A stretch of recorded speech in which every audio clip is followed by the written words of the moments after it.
ಅರಣ್ಯ, ಜೀವ ಪರಿಸ್ಥಿತಿ ಮತ್ತು ಪರಿಸರ.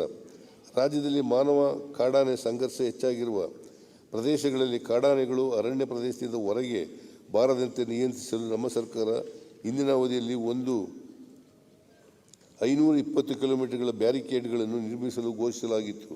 ಈ ಯೋಜನೆ ಅಡಿಯಲ್ಲಿ ಇಲ್ಲಿಯವರೆಗೂ 312 ಕಿಲೋಮೀಟರ್ನಷ್ಟು ಬ್ಯಾರಿಕೇಡ್ ನಿರ್ಮಿಸಲಾಗಿದ್ದು, ಬಾಕಿ ಉಳಿದಿರುವ ಬ್ಯಾರಿಕೇಡ್ ನಿರ್ಮಾಣ ಪೂರ್ಣಗೊಳಿಸಲು ಆದ್ಯತೆ ನೀಡಲಾಗುವುದು. ಈ ಕಾಮಗಾರಿಗಳ ಅನುಷ್ಠಾನಕ್ಕೆ 23-24ರಲ್ಲಿ 120 ಕೋಟಿ ಮೀಸಲಿಡಲಾಗಿದೆ.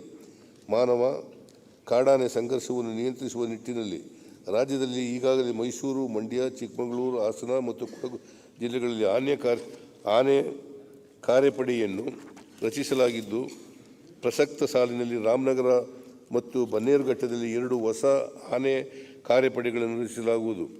ಮಾನವ ವನ್ಯಪ್ರಾಣಿ ಸಂಘರ್ಷದಲ್ಲಿ ಸಂರಕ್ಷಿಸಿದ, ಗಾಯಗೊಂಡ, ಅನಾರೋಗ್ಯ ಪೀಡಿತ ಪ್ರಾಣಿಗಳನ್ನು ರಕ್ಷಣೆ ಅಥವಾ ನಿರ್ವಹಣೆ ಮಾಡುತ್ತಿರುವ ಬನ್ನೇರುಘಟ್ಟ ಮತ್ತು ಮೈಸೂರಿನಲ್ಲಿರುವ ಪುನರ್ವಸತಿ ಕೇಂದ್ರಗಳ ಸಾಮರ್ಥ್ಯ ವರ್ಧನೆಗೆ ಅಗತ್ಯ ಕ್ರಮ ಕೈಗೊಳ್ಳಲಾಗುವುದು. ಅಲ್ಲದೆ ಶಿವಮೊಗ್ಗ ಹಾಗೂ ಬೆಳಗಾವಿಯಲ್ಲಿ ಹೊಸದಾಗಿ ಪುನರ್ವಸತಿ ಕೇಂದ್ರಗಳ ನಿರ್ಮಾಣ ಕಾರ್ಯವನ್ನು ಕೈಗೊಳ್ಳಲಾಗುವುದು. ಬೀದರ್ ಜಿಲ್ಲೆಯಲ್ಲಿ ಕೃಷ್ಣಮೃಗಗಳು ಹೆಚ್ಚಾಗಿ ಕಂಡುಬರುವುದರಿಂದ ಇವುಗಳ ಸಂರಕ್ಷಣೆಗಾಗಿ ಕೃಷ್ಣಮೃಗ ಸಂರಕ್ಷಣಾ ಮೀಸಲು ಪ್ರದೇಶವನ್ನು ಘೋಷಿಸಲಾಗುವುದು.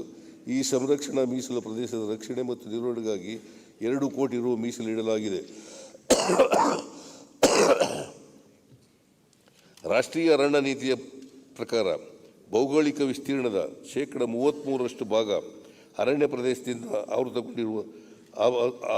ಆವೃತಗೊಂಡಿರಬೇಕಾಗಿದ್ದು, ಕರ್ನಾಟಕ ರಾಜ್ಯದ ಬಯಲು ಸೀಮೆ ಪ್ರದೇಶದ 17 ಜಿಲ್ಲೆಗಳಲ್ಲಿ 10% ಕಡಿಮೆ ಅರಣ್ಯ ಪ್ರದೇಶ ಇರುತ್ತದೆ. ಹಾಗಾಗಿ ಈ ಜಿಲ್ಲೆಗಳಲ್ಲಿ 500 ಕೋಟಿ ರು ವೆಚ್ಚದಲ್ಲಿ ಹಸಿರೀಕರಣ ಕಾರ್ಯಕ್ರಮವನ್ನು ಮಹಾತ್ಮ ಗಾಂಧಿ ರಾಷ್ಟ್ರೀಯ ಉದ್ಯೋಗ ಖಾತ್ರಿ ಯೋಜನೆಯೊಂದಿಗೆ ಸಂಯೋಜಿಸಿ 5 ವರ್ಷಗಳ ಅವಧಿಯಲ್ಲಿ ಅನುಷ್ಠಾನಗೊಳಿಸಲಾಗುವುದು.